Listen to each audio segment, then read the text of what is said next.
Nang makita ng babae, itinulak siya ng kanyang asawa papunta sa pool para sa isa pang babae. Napagtanto ba niya na walang halaga ang kanyang pagsisikap bilang asawa, kumpara sa dating nobya ng kanyang asawa? Naniniwala ang kanyang asawa na ang dating nobya niya ay walang duda. Itinulak niya ang kanyang asawa sa pool. Nahanap ng babae na lugmok sa puso ang kanyang lolo, at pumayag na magpakasal sa ibang bansa para sa kanyang pamilya. Pumapayag akong magpakasal sa pamilyang Chin. Magpapakasal sa ibang bansa. Hindi na ako babalik. Ano, Chingse? Dahil ba ito kay Changli at mo Liuyin? Huwag kang mag-alala. Ikaw ang manugang na lola na palagi kong hinahanap. Lolo. Ayaw ko nang pakasalan si Zai Changli. Ayaw mo siyang pakasalan. Pero ikaw ang pinakamahal na nagmamahal sa kanya. Ibinigay mo sa kanya ang lahat. Tama. Talagang mahal ko siya. 7 taon na ang nakalipas. Nabali niya ang kanyang binti. Iniwan siya ng lahat. Kabilang ka.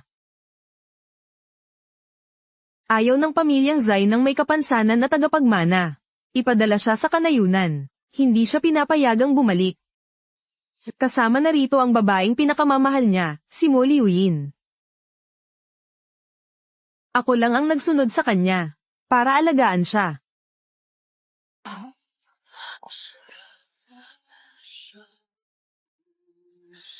Kapatid na Changli, kahit pa magtampo ang buong mundo sa'yo, pipiliin pa rin kita ng walang pagdududa. Ako lang ang pipiliin mo.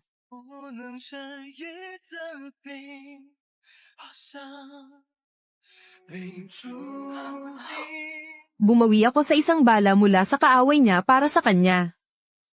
Guru Zai, may nagbayad para patayin ka. Mag-ingat ka. Ibinenta ko ang dugo ko para makabili ng karne para sa kanya. Ma'am, hindi ka mukhang maganda. Dapat na tayong huminto. Hindi. Kailangan kong mag-donate ng 400 mililitro na dugo. Sapat na yan para makabili ng tadyang para kay Changli. Pati ang aking pride. At dangal ay isinuko ko na para sa kanya. Maraming beses akong yumuko, humihingi ng tulong medikal. Doktor, pagalingin niyo ang paa ni Changli. Hinihiling ko po. Doktor, pakiusap, pakisuyong gamutin ang binti ni Changli. Nagmakaawa ako sa iyo, gamutin mo ang binti ni Changli. Kumain ako ng bulok na pagkain kasama si Zai Changli. Natulog sa mga babuyan. Nagdusa ako ng 7 taon ng hangin, hamog, at ulan kasama siya. Ngunit, siya ngayon ay nagtaksil sa akin para kay Mo Liuyin. Pinutol ang puso ko para makakuha ng dugo para sa kanya. Anong sinabi mo? Changli, talagang gumawa ng ganitong katawa-tawang bagay. Pupunta na ako para ayusin siya ngayon. Walang kailangan. 7 taon ng tunay na pag-ibig ay hindi nakapagpainit ng kanyang puso. Sumuko na ako. Lolo. Ngayon, ang gusto ko lang ay magpakasal at lumipat sa ibang bansa. Sige. 7 araw mula ngayon, ihahanda ko ang pinakamagandang date. Para sa iyo, isang marangal na kasal.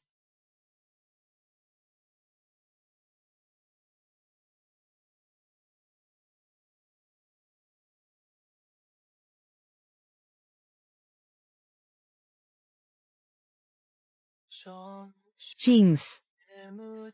Inutusan ko na ang iyong damit pang kasal. Bakit ikaw pa ang nag-embroidery nito? Ang pag-embroidery sa sarili kong damit pang kasal ay nagpapahaba ng kasal. Mag-alaga ka na lang kay Mo Liuyin na buntis. Huwag mo akong hanapin. Pinabuntis ko si Yinyin. Para makaganti sa kanya at sa bata sa kanyang sinapupunan. Kaya kailangang ipanganak ang batang ito. Walang dapat pagkakamali. Pipilitin ko. Kapag ipinanganak na ang batang ito, papahirapan ko pa siya kaysa kamatayan. Pakiusap, huwag kang mainggit. Zai Changli. Huwag na akong mainggit pa. Hindi na ako magiging seloso sa iyo muli. Ayos lang, napakabuti niyan. Tama, bukas ang kaarawan mo. Naghanda ako ng isang salo-salo para ipagdiwang. Ha, 제가 Ito ang damit na partikular kong pinili para sa'yo. Isuot mo ito pagdating mo. Mapapahanga mo ang lahat, mag-aasawa ako sa ibang bansa. Maaari kong gamitin ang salo-salo na ito para magpaalam. Sige. Nandito ako. Nandito na si Pangulong Zai.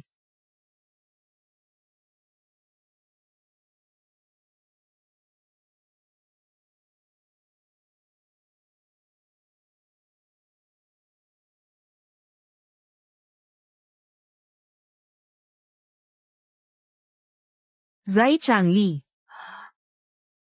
Yung damit na ibinigay mo sa akin. Bakit pareho ito sa niya? Talagang ikinalulungkot ko, Chings. Kasalanan ko iyon. Aksidente kong nabili ang peke na damit. Nag-alala si Changli tungkol sa kalidad. At baka makaapekto ito sa sanggol. Kaya itinapon ito. Para sa iyo ang suotin. Ay nako, si Jiang Qingxi ay nagsusuot pala ng peke.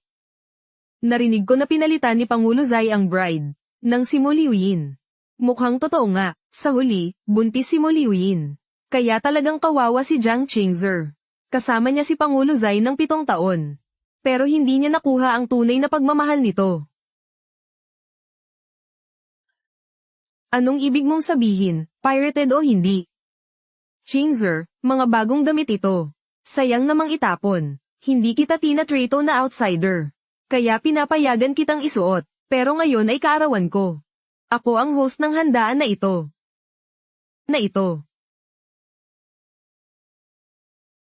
Chings, pasensya na. Changli, sabi ng doktor, magandang makinig pa sa mas maraming musika para sa sanggol. Gusto ko na magpatugtog si Chingse ng isang kanta para sa akin. Narinig ko na siya ay isang sikat na babaeng pianist. Maganda ba ito para sa sanggol? Ayos na iyon. Chingzer, magpatugtog ka ng isang awit agad. Zai Changli. Huwag mo akong pilitin na kamuhian ka.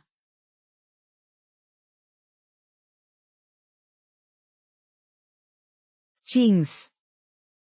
Gagawin ko rin ito para sa batang ipinanganak upang magdusa. Maraming tao ang nanunood, huwag kang gumawa ng gulo. Tumugtog ka.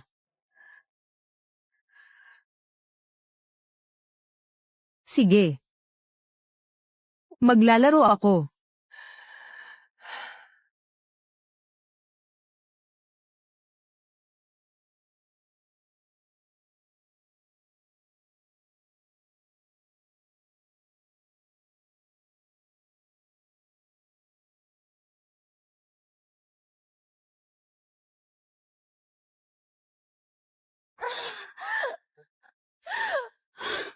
Sobrang sakit. Itong musika. Nakakaapekto sa bata. Chingse, itigil mo na ang paglalaro. Masakit ang tiyan ni Yinyin. Sinabi ko na sa'yo, itigil mo.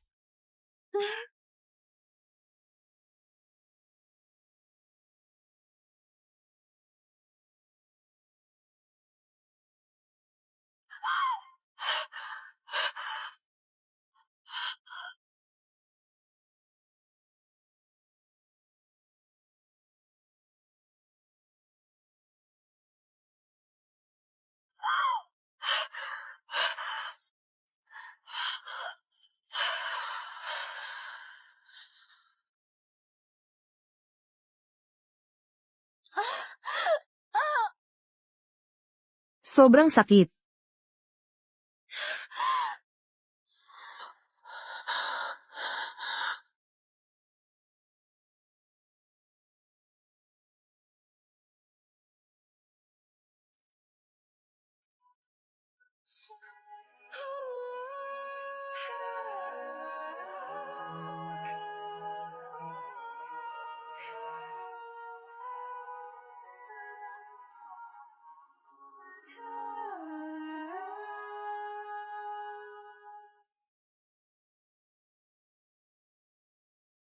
Biyenan. Sa wakas, gising ka na. Sabi ng doktor, malapit ka nang mawala ang paningin mo.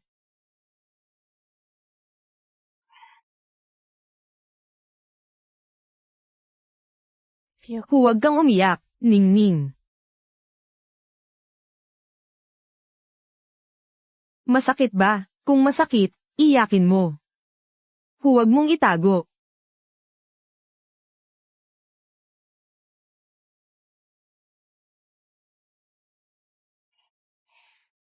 Badong babae. Kahit ang pag-iyak, kailangan ng may nagmamalasakit. Walang nagmamalasakit sa akin. Kaya hindi ako iiyak. Chings. Kapatid, magkaroon ka ng simpatsya para sa aking hipag. Alam mo ba, na noon, para lang makapunta sa bukirin kasama ka. Pinarusahan siya ni Lolo ng 99 na palo. Bawat palo ay nagdulot ng dugo. Anong sinabi mo?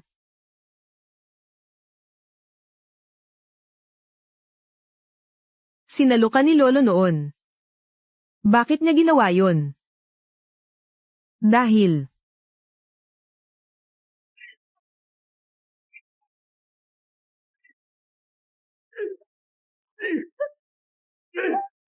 Jiang Qingxi. Ikaw ay isang ulila, pinalaki ka ng pamilyang Zai, upang maging isang pinagkakatiwalaang matriarch ng pamilya, o isang mahalagang yaman para sa alyansang kasal. Hindi ito para sa iyo na magpakasubsob sa isang gago.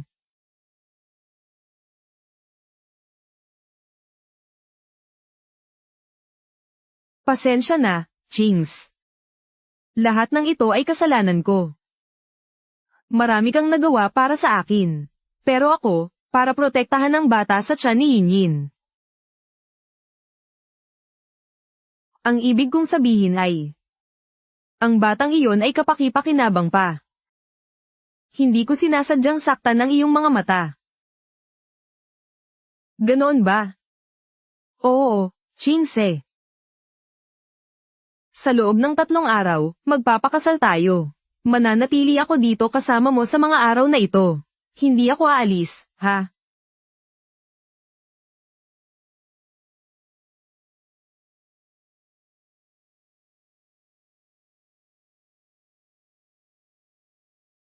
Narito, buksan mo ang bibig mo.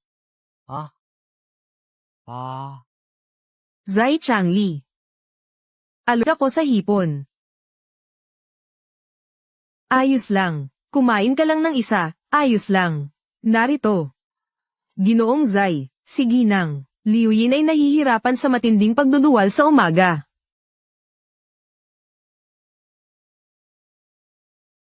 Hayaan mo siyang magpahinga ng mabuti. Hindi na lang ako.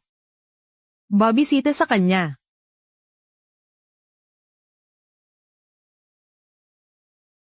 Chingse. Totoo na dati, pinabayaan kita. Gusto ko lang makaganti kay Yinyin. Sabi ko, mananatili ako sa iyo ng 3 araw. Hindi ko babaliin ang aking salita. Magtiwala ka sa akin.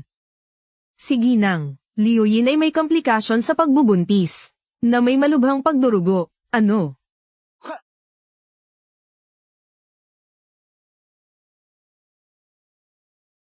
Mabilis. Kung si Liu Yin at ang sanggol ay nasa panganib. Hindi mo makakamit ang iyong paghihiganti. Ayoko nang pumunta. Ano ba siya kahit sino? Hindi siya karapat-dapat sa iyong munting daliri.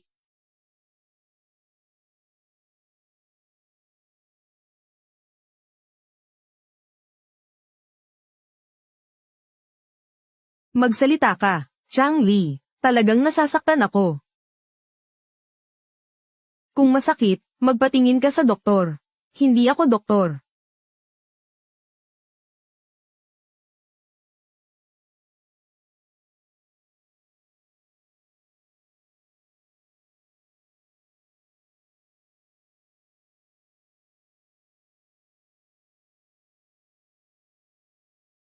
Chingse. Nagtatahi ka ng iyong wedding dress. Ganoon ka ba kaabalang magpakasal sa akin? Sobrang abala ako. Pero hindi para makasal sa iyo. Ang late na. Bakit hindi ka pa umaalis? 不走。 Hindi ako aalis ngayon. Mananatili ako dito kasama mo.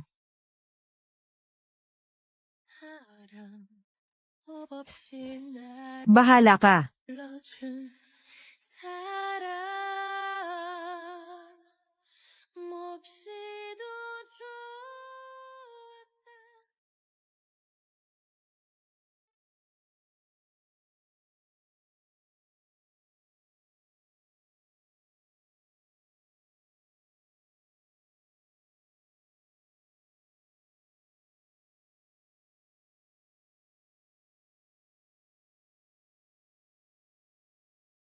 Jiang Qingxi, hindi ka mahal ni Changli. Bakit ka pa rin nandito? Wala ka bang hiya? Wala kang kinalaman dito. Lumayo ka. Hindi, dahil ayaw mong umalis. Hahanapan kita ng paraan para umalis ka. Ano na naman ang gusto mo?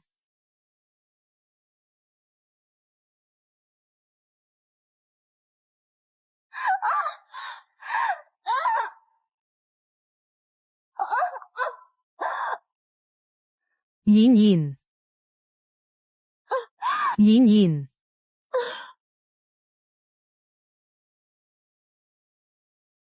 Gising.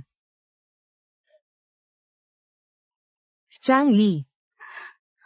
Alam ko na. Hindi ako gusto ni Chings. Pero hindi niya maaring saktan ang ating anak. Sarili niyang desisyon ito. Jiang Qingxi. Sabi ko, hindi dapat masaktan ang anak ni Yin Yin. Bumaba ka mula sa itaas. 10 ulit na pagtubos. Zai Changli. Hindi ba't hindi dapat masaktan ang kanyang anak? O hindi ba't hindi dapat masaktan si Mo Liuyin?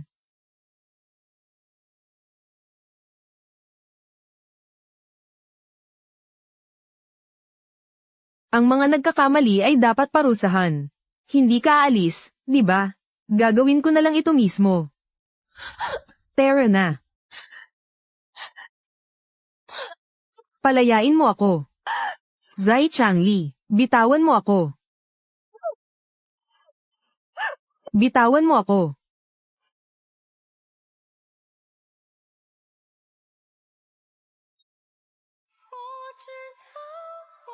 Gago ka. Sino ang nagsabi sa'yo na tratuhin si Chingzer ng ganito?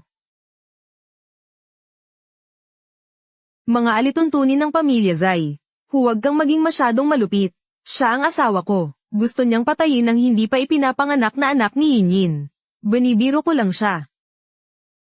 Sino ang nagsabing asawa mo siya? Anong ibig mong sabihin? Sino ang nagsabing siya ang iyong asawa?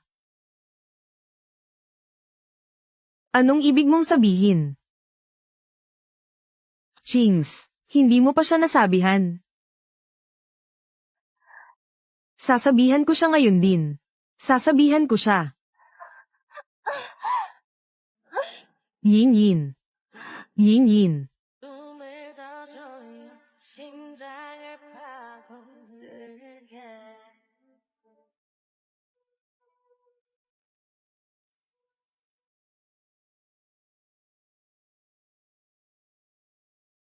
Chings. Sobrang nagdusa ka. Hindi na. Kapag umalis na ako kay Zai Changli. Hindi na ako magdurusa.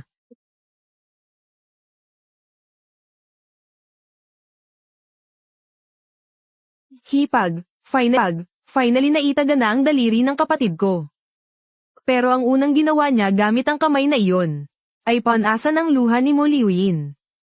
Para lang siya aliwin. Oo. Sister-in-law, huwag ka lang basta umoo. Hindi mo pa nga siya asawa. At ganyan na siya. Kung talagang pinakasalan ko siya, hindi ko alam kung gaano ko katagal ito kayang tiisin. Kaya, Ningning, hindi na ako magpapakasal sa kapatid mo. Nangako na ako kay Lolo.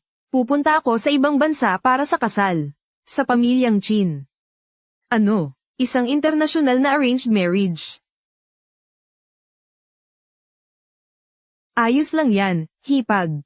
Hindi, ate. Sundan mo ang iyong bagong kaligayahan. Tungkol sa kapatid ko, ang taong iyon. Hayaan mo siyang magsisi.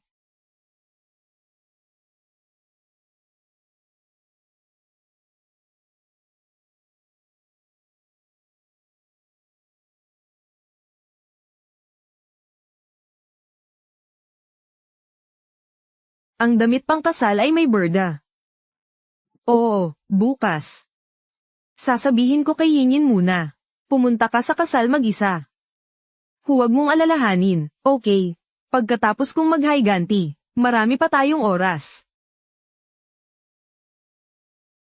Zai Changli.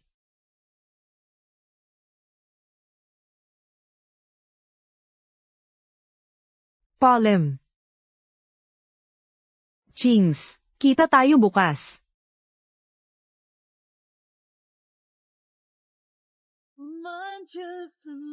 Hindi. Bukas. Sa makalawa. Araw-araw. Huwag na tayong magkita muli.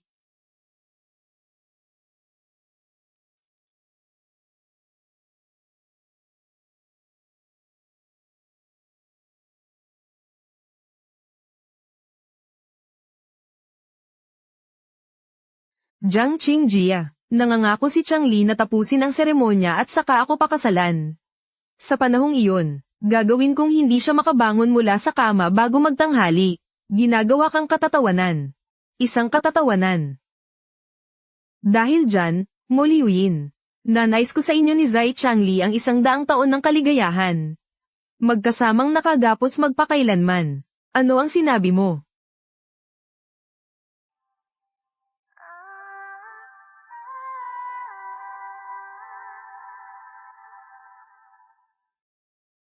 지난 기억 속에 나는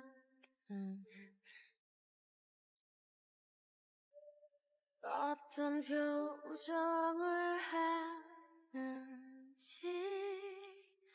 애써 떠올리려 해도 전혀 기억나지 않아. I can't breathe. I can't breathe. 이슬이는 이 어둠 속에 나를 보내줘. I can't breathe. I can't breathe. 더는 막을 수도 없는 아집어산가. Save me from myself.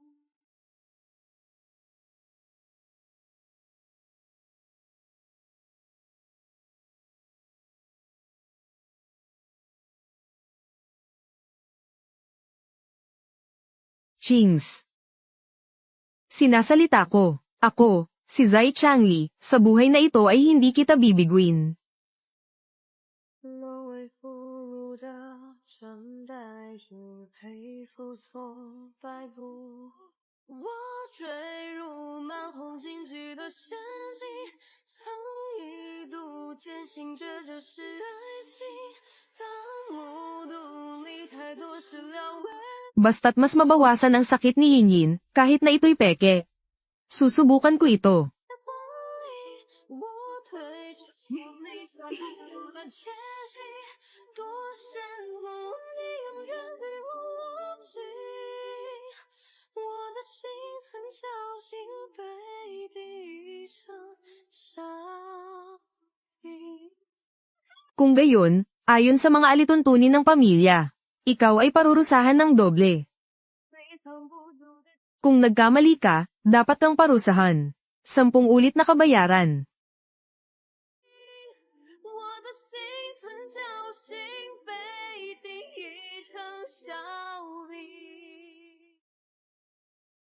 Zai Changli, kasama kita sa loob ng 7 taon ng paglalakbay. Naghihirap sa lahat ng uri ng sakit. Ngunit hindi pa rin makakuha ng pagmamahal mula sa iyo. Kung gayon, tapusin na natin ito. 早就不同，明明奢望着你也再次心动。时光衡量中这份爱。 Zai Changli, sana hindi na tayo magkita muli. Tulad ng araw at buwan, bundok at ilog. 那么长，爱你与你都不重要，也许还会遇到另一个人，许下相似的诺言。我知道我。 Chings.